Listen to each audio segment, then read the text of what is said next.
Queremos saludar con mucho gusto y darle la bienvenida a este espacio a Rodrigo Cornejo. Él es maestro en Seguridad Pública y Políticas Públicas dentro del espacio que tenemos con el Sistema Público de Radiodifusión del Estado Mexicano y queremos platicar con él sobre esta ruptura de la hipótesis del perfil del joven Thomas Matthew Crooks, quien atentó contra la vida del expresidente estadounidense Donald Trump. Rodrigo, buenos días.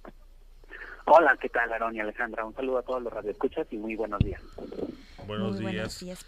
Rodrigo, pues te damos la bienvenida y bueno, pues primero, qué hay que decir, qué hay que saber de este joven de 20 años, qué antecedentes tenía y bueno, ya para ir construyendo el perfil y bueno, más o menos qué es lo que ustedes como analistas pueden agregar? Claro, mira, normalmente cuando hay atentados de violencia política en Estados Unidos, el perfil que se trata de hacer del atacante tiene que ver con la religión que practica, tiene que ver con el grupo cultural o el grupo étnico al que pertenece e incluso tiene que ver con si tiene antecedentes políticos o no los tiene. En este caso, este atacante no se parece al perfil típico de los atacantes que tienen motivos políticos en Estados Unidos, que normalmente es algo que se cuenta como si fueran los atacantes, por ejemplo, inmigrantes o musulmanes o gente muy religiosa. Este atacante es parte de un grupo étnico muy grande y muy mayoritario en Estados Unidos, que es el grupo anglosajón, que son protestantes, y aparte era un joven que no estaba radicalizado políticamente.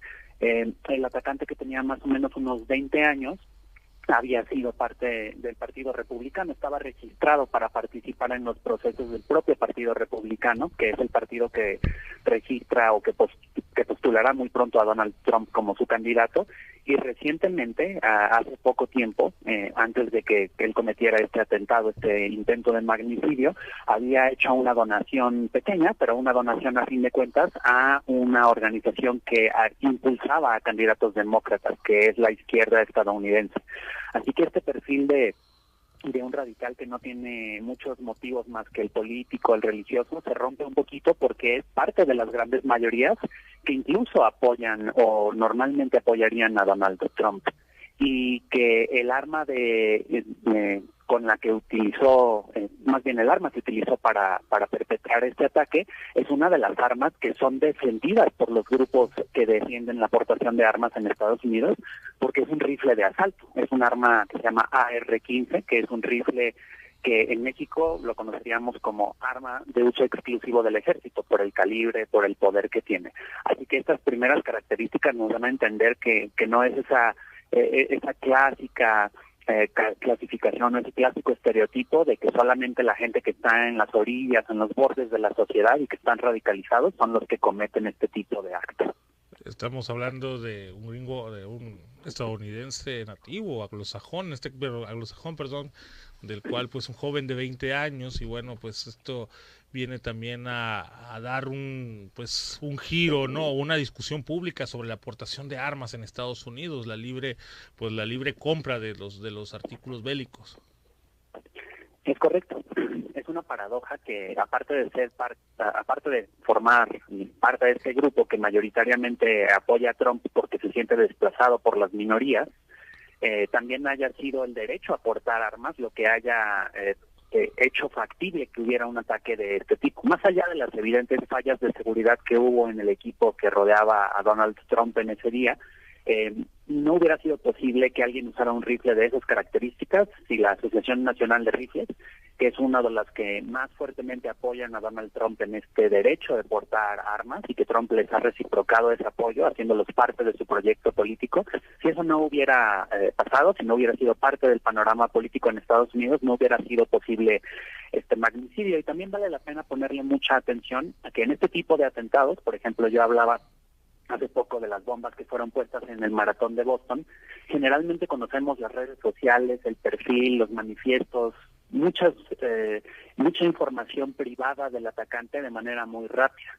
Y probablemente no la hemos conocido, incluso en este caso, y no se habla tan abiertamente de un motivo, porque puede contradecir un poco la lógica o lo que los medios de comunicación han buscado explicar en medio de un país que está lleno de tensiones raciales, lleno de tensiones económicas. es muy probable que el atacante haya sido originalmente un candidato, un apoyador de candidatos republicanos y que se haya radicalizado, o al revés, que haya sido un atacante que esté politizado y que crea que ninguno de los dos espectros del sistema político estadounidense le satisface. Eso casi siempre se hace público muchísimo, porque los medios de comunicación en Estados Unidos así lo hacen, y en este aspecto es muy probable que se esté guardando esa información o no se dé a conocer, porque la elección pues ya viene pronto, es en noviembre, es el 5 de noviembre, y eso podría influir dándole aún más un vigor o una fuerza a Trump que no tenía anteriormente. Okay. Rodrigo, este tipo de características tan específicas y que marcan también esta ruptura en la hipótesis, ¿es lo mismo que ha dado pie a todas estas especulaciones al respecto del caso? Sí, porque como esto no se explica de manera sencilla, como una persona que practica una religión que es distinta a la mayoritaria, que es parte de un grupo étnico minoritario, pues tampoco podemos entenderlo tan fácilmente, y eso ha dado pie incluso a hipótesis tanto de quienes apoyan al candidato Joe Biden como de quienes no lo apoyan, de que esto podría ser un montaje, por ejemplo, ¿no? De que hay elementos de información que no encajan en la explicación usual y que por lo tanto o el servicio secreto estadounidense es cómplice de esta falla de seguridad, o ellos mismos lo provocaron. Lo que creo que vale la pena decir es que cuando la seguridad funciona no se nota, y obviamente cuando la seguridad no funciona pasan cosas como las que sucedieron, pero lo que sí podemos decir es que ya casi nadie en Estados Unidos públicamente se atreve a mencionar la hipótesis de que este atentado no haya sido verdadero. Ya lo reconoció el presidente en funciones de Estados Unidos y casi todos los medios, o yo diría todos los medios grandes o masivos de comunicación. Más bien, en la base simpatizante de Trump, lo que les deja a ellos la duda, o probablemente la hipótesis que ellos barajan, es a qué grado, si es que lo es el gobierno de Estados Unidos, el gobierno actual, cómplice de que esto haya pasado. Pero esto también, de nuevo, es síntoma de que la base simpatizante de Trump siempre es como mucho más proclive a creer estas teorías, pues sí, un poco de la conspiración, pero lo que es un hecho es que en la memoria reciente no tenemos un ejemplo de un fallo de seguridad tan grande en una candidatura presidencial. El último antecedente de esta magnitud fue el asesinato de Kennedy en los 60. Y de nuevo también no se tenía mucha idea de quién era el tirador, y después se respondió esa pregunta mucho tiempo después, viendo que sí había una motivación política. Este intento de asesinato definitivamente es político. Quienes intenten hacerlo ver como el intento de asesinato de una persona que no estaba bien o desequilibrada, pues evidentemente ignoran que un magnicidio siempre es político, independientemente de quien lo realice y de su estado mental. Ya lo sé, sí, es algo que todavía hay que analizar. ¿Y qué seguiría después de esto, Rodrigo? Digo, a pesar de todas esas características, ¿qué es lo que debería al menos la autoridad correspondiente hacer? Yo creo que deberían revelar la información del caso lo más pronto posible, porque si no se va a contaminar muchísimo la discusión pública. En Estados Unidos hay una tradición que se le llama, tradición política que se llama la sorpresa de octubre. En octubre, faltando más o menos un mes para las elecciones en Estados Unidos, casi siempre se revelan datos de los candidatos que cambian el ritmo o el curso de la elección.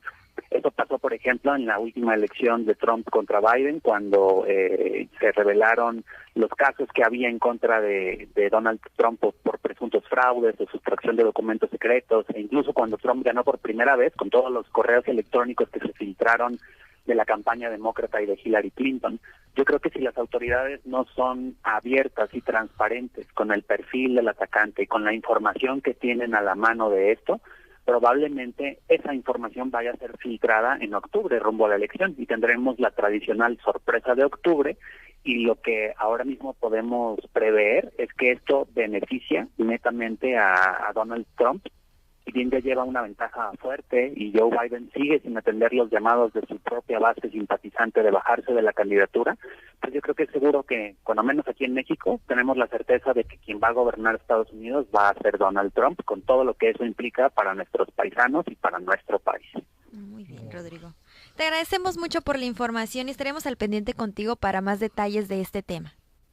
Muchísimas gracias. Un saludo a todos en Sonora y en todo México. Igualmente para ti. Hasta luego, Rodrigo. Buen día. Hasta luego. Muy bien, continuamos. Son las 7:42 de la mañana. Vamos a una pausa y regresamos en un momento.